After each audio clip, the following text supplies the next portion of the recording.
Buonasera Leandro Maggi, buonasera da Adria, siamo al ristorante Sella d'Italia per una riunione per capire cosa si può fare, cosa si potrebbe fare anzi, per riaprire l'autodromo.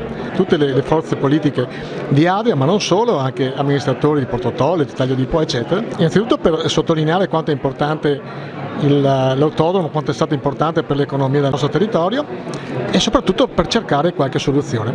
Ascoltiamo un po' di interventi di tanti e importanti interlocutori. La questione fondamentalmente è su due tavoli. Il primo tavolo è un tavolo giudiziario su cui nessuno, penso oggi dei presenti, può entrare. È un caso giudiziario, l'abbiamo letto anche ieri sui giornali, stamattina, molto complicato. Chiaramente abbiamo letto adesso una parte un punto di vista, insomma, no? di una delle parti interessate sulla questione autodromo. L'altro tavolo su cui io ripongo le speranze del territorio è quello che il prefetto sta costruendo.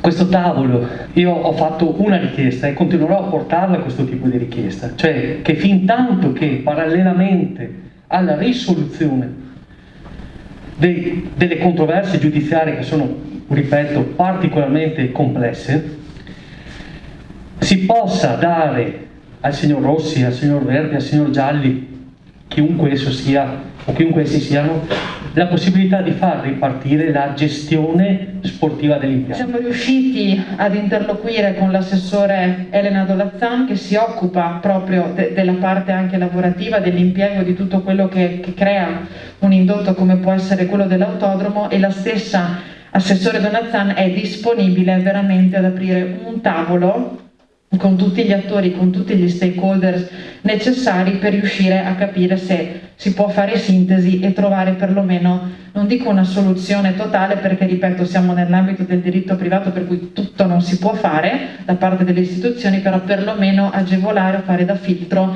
per riuscire ad arrivare a qualche cosa di un pochino migliore rispetto a quello che abbiamo ora. E qui voglio arrivare al paradosso, che spero di non essere frainteso.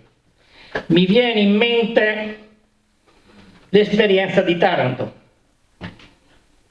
Tutti parlano male dell'Ilva di Taranto, di come è stata gestita, dei danni che ha fatto all'economia, ma tutti si sono dati da fare perché Ilva non chiude, perché sarebbe stata la morte di un territorio.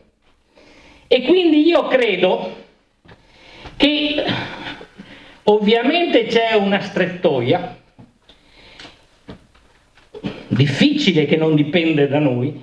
Io ho pensato questa riunione anche per le forze politiche, io spero, purtroppo non posso parlare diciamo per il mio partito, nel senso che non posso assumere responsabilità perché non so certo di arrivare all'obiettivo. Dobbiamo cercare per arrivare a una responsabilizzazione di chi ha gestioni anche a livello nazionale dell'economia, della finanza, del tesoro. Cioè, credo che qui sia la partita. Non a caso io ho citato l'Ilva di Taranto, perché non potendo tenere troppo a lungo chiusi gli impianti si è arrivati a una gestione commissariale di un certo tipo. Io ho cercato di darvi questi spunti, ma non per cercare l'applauso, perché se avessi certezza, ma io credo che almeno questa sera dobbiamo in qualche modo cercare di lavorare, di abbozzare queste cose. Ma proprio, e ritorno al ragionamento iniziale, l'amministrazione comunale deve farsi da una parte carico, ma dall'altra anche scudo e protezione per quello che chiede questo territorio.